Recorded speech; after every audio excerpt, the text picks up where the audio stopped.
रात के ठीक 3 बजे मंदिर के घंटे इतनी जोर से बजने लगे जैसे कोई पूरी ताकत से उन्हें हिला रहा हो। उस सुनसान जगह पर न कोई इंसान था, न कोई पूजा, न ही कोई त्योहार। चारों तरफ घना अंधेरा और जंगल की खामोशी थी, जिसे चीरती हुई घंटों की आवाज दूर दूर तक फैल रही थी। मंदिर के अंदर बने छोटे से कमरे में सो रहा माधव इस आवाज से हड़बड़ाकर उठ गया।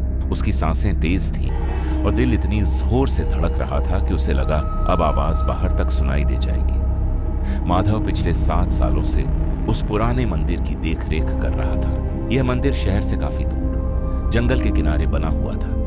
दिन में कभी कभार कोई श्रद्धालु आ जाता, लेकिन रात होते ही यह जगह पूरी तरह वीरान हो जाती थी। गांव वाले कहते थे कि रात के बाद मंदिर के आसपास रुकना ठीक नहीं, क्योंकि यहाँ कुछ है जो समय का इंतजार करता है। माधव इन बातों पर कभी ज्यादा ध्यान नहीं देता था, लेकिन उस रात घंटों की आवाजें ने उसके भीतर डर भर दिया। वह धीरे धीरे उठकर मंदिर के मुख्य हॉल की तरफ बढ़ा। हर कदम के साथ फर्श से ठंडी सी सिहरन पैरों में उतर रही थी। हवा अजीब तरह से भारी लग रही थी, जैसे सांस लेना मुश्किल हो रहा। घंटे लगातार बज रहे थे, मगर रुक रुक कर जैसे कोई थका हुआ हाथ उन्हें हिला रहा। माधव की नजर सीधी घंटों पर थी, लेकिन वहां कोई नहीं था। रस्सी बिल्कुल स्थिर लटक रही थी। हर कुछ सेकंड में उसे ऐसा लग रहा था जैसे कोई पीछे खड़ा है। वो मुड़ा, लेकिन वहां सिर्फ अंधेरा था। मंदिर की दीवारों पर दियों की बुझी हुई कालिख, टूटे हुए फूल और पुराने चंदन की गंध माहौल को और डरावना बना रही थी। उसी समय माधव को एक पुरानी बात याद आई जो उसे मंदिर संभालने के पहले दिन बताई गई थी। कहा जाता था कि कई साल पहले इस मंदिर में हरिहर नाम का एक पुजारी रहता था। वह हर रात ठीक 3 बजे उठकर भगवान को जगाने के लिए घंटे बजाता था। एक रात घंटा बजाते बजाते उसे अचानक चक्कर आया और वह वहीं गिर पड़ा। सुबह जब गांव वाले पहुंचे तो पुजारी मर चुका था, लेकिन घंटे अब भी धीरे धीरे हिल रहे थे। उस दिन के बाद से मंदिर रात में बंद कर दिया गया था। माधव ने इस कहानी को हमेशा अंधविश्वास माना था, लेकिन उस रात वही समय, वही घंटे और वही सन्नाटा, सब कुछ वैसा ही था। अचानक उसे महसूस हुआ कि मंदिर का पिछला हिस्सा, जहां पुराना पूजा कक्ष था, वहां से हल्की सी रोशनी आ रही है। ये रोशनी पीली और कमजोर थी, जैसे कोई दिया बुझने से पहले कांप रहा। वह बिना चाहे भी उस दिशा में खींचता चला गया। हर कदम के साथ घंटों की आवाज धीमी होती जा रही थी, लेकिन दिल की धड़कन तेज।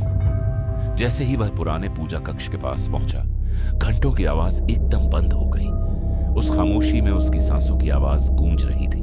पूजा कक्ष के अंदर एक पुरानी मूर्ति के सामने दिया जल रहा था, जबकि माधव जानता था कि वहां सालों से कोई दिया नहीं जला था। मूर्ति के पास जमीन पर किसी के गिरने के निशान थे, जैसे कोई वहां रोज आकर बैठता हो। अचानक हवा तेज हो गई और दिया बुझ गया। उसी पल माधव को एहसास हुआ कि वह अकेला नहीं है। उसने देखा कि मूर्ति के सामने एक परछाई उभर रही है। वह साफ नहीं थी, लेकिन उसकी हरकतें बिल्कुल इंसान जैसी थी। वह परछाई झुकी, जैसे किसी ने सिर नवाया। माधव का पूरा शरीर सुन्न हो चुका था। उसे समझ आ गया कि घंटों की आवाज किसी चेतावनी के लिए नहीं, बल्कि किसी अधूरे कर्म के लिए थी। अचानक उसके कानों में फिर से घंटों की हल्की आवाज गूंजने लगी, लेकिन इस बार मंदिर के बाहर से नहीं, उसके सिर के अंदर से। उसे ऐसा लगा जैसे कोई हर रात अपना कर्तव्य निभाने की कोशिश कर रहा। अगले ही पल सब कुछ शांत हो गया। सुबह गांव वाले जब मंदिर पहुंचे तो माधव बाहर सीढ़ियों पर बैठा मिला। उसकी आंखें लाल थीं और चेहरा सफेद। उस दिन के बाद उसने मंदिर की नौकरी छोड़ दी, लेकिन गांव वालों ने देखा कि मंदिर के घंटे अब भी हर रात ठीक 3 बजे खुद ब खुद बजने लगते हैं। आज भी वह मंदिर जंगल के बीच खड़ा है। कोई वहां रात में नहीं जाता, क्योंकि लोगों का मानना है कि कुछ जिम्मेदारियां मौत के बाद भी खत्म नहीं होती, और मंदिर के घंटे उसी सच की गवाही देते हैं।